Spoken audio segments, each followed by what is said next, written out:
Le han llegado a llamar el narcotraficante más poderoso del mundo. Pero para las autoridades era casi un fantasma. Un hombre que podía simplemente desvanecerse de las prisiones más seguras que te puedas imaginar. Hoy vamos a contar la historia de cómo Joaquín El Chapo Guzmán se convirtió en un auténtico maestro de la fuga. A ver, pensemos en la prisión más vigilada de todo México, un lugar del que se decía que era, vamos, imposible escapar. Y ahora imaginemos a uno de los criminales más buscados del planeta a punto de hacer precisamente eso, el truco de magia definitivo. Así, sin más, sin violencia, sin avisar, se metió detrás del muro de su ducha y desapareció. Así de fácil. Y claro, este acto provocó una de las persecuciones más grandes de la historia. Pero, a ver, ¿cómo llega alguien a tener tanto poder y tantos recursos como para esfumarse de una cárcel de máxima seguridad? Para entenderlo hay que irse al principio. Hay que ver cómo un joven llamado Joaquín Guzmán, al que todos conocemos como El Chapo, levantó su imperio desde cero. El Chapo empezó desde muy abajo. Nació en la pobreza, dejó el colegio para trabajar en campos de amapolas, pero tenía una ambición brutal y una eficiencia para la violencia que asustaba. Esto le hizo subir como la espuma en el mundo del narco, hasta que al final fundó su propia organización, el famoso Cártel de Sinaloa. En el 93, un tiroteo en el aeropuerto de Guadalajara lo puso en el radar de todo el mundo. La versión oficial que dieron fue que un cardenal muy querido acabó en medio del fuego cruzado. Pero la historia no se sostenía. El cardenal recibió 14 disparos a quemarropa. Y vamos a ver, ¿cómo es posible confundir la sotana de un cardenal con la ropa de un narco? Total, que después de lo del aeropuerto, al Chapo lo detuvieron y le cayeron 20 años. Pero bueno, ya se pueden imaginar que los muros de una cárcel no iban a ser un gran problema para él. La versión oficial de su primera fuga, allá por el 2001, parece un chiste, de verdad, algo sacado de una peli de serie D. El gran plan, supuestamente, consistía en esconderse en un carrito de la ropa sucia. Pero claro, los periodistas que investigaron el tema tardaron 0, en desmontar esta historia. La prisión tenía sensores de calor, de movimiento, sensores capaces de detectar hasta un gato. Era imposible que no lo hubieran visto. La conclusión era una y muy clara. No se escapó, lo dejaron salir. Aquello apuntaba a una corrupción a un nivel altísimo. Una vez libre, el Chapo se puso manos a la obra, expandió su territorio, lo que provocó una guerra contra las drogas brutal. Y él se convirtió, claro, en el criminal más buscado del planeta. Mientras el cártel de Sinaloa se convertía en el principal proveedor de droga de Estados Unidos, en México la violencia se descontroló por completo. El coste humano fue devastador.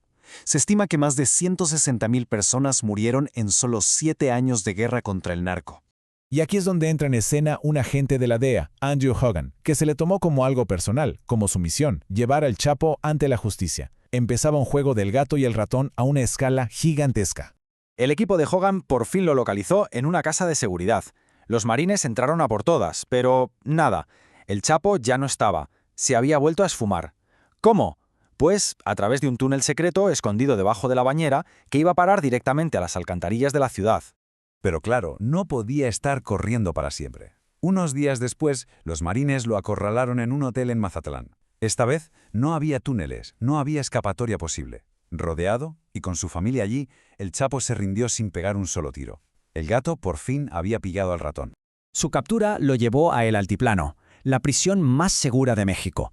Pero sus aliados ya estaban trabajando en la que sería su fuga más espectacular y audaz hasta la fecha.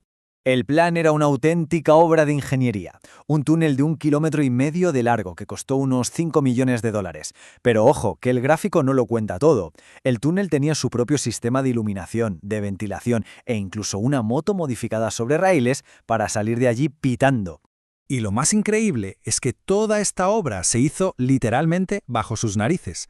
El día de la fuga, cuando los operarios estaban rompiendo el suelo de la ducha de la celda, los guardias oyeron los martillazos. ¿Y qué hicieron? Nada. Pensaron que eran ruidos normales de mantenimiento. ¿De no creer? Las cámaras de seguridad lo graban todo, el momento exacto en que el Chapo se mete en la ducha y desaparece. Y aún así tardaron casi 20 minutos en dar la alarma. ¡20 minutos! Es una barbaridad. Para la mayoría de los mexicanos, la historia se repetía. Esto era un trabajo desde dentro. Estaba todo pactado. De nuevo libre. Y aquí es cuando su propio ego se convierte en su peor enemigo. Se obsesionó con su propia leyenda, quería una película sobre su vida. ¿Y qué hizo?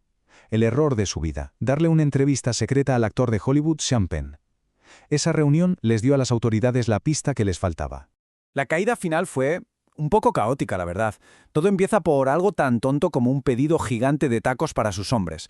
Luego otra fuga por un túnel, otra persecución. Y al final, el gran capo, el invencible, fue derrotado por una mezcla de buena vigilancia y simplemente mala suerte. El coche que robó para huir se averió en mitad de la carretera. Poco después de que lo pillaran, se enfrentó a su peor pesadilla, a lo único de lo que sabía que no podía escapar con un soborno, la extradición a Estados Unidos. Allí lo sentenciaron a cadena perpetua, en una prisión supermax de la que es imposible fugarse. Así que el Chapo está encerrado de por vida. Esta vez, de verdad, no va a escapar. Pero su imperio, el cártel de Sinaloa, sigue funcionando a todo gas, quizás incluso con más fuerza que antes. Y esto nos deja con una pregunta bastante incómoda. Después de décadas de persecución, de fugas, de miles de muertos, ¿quién ha ganado de verdad?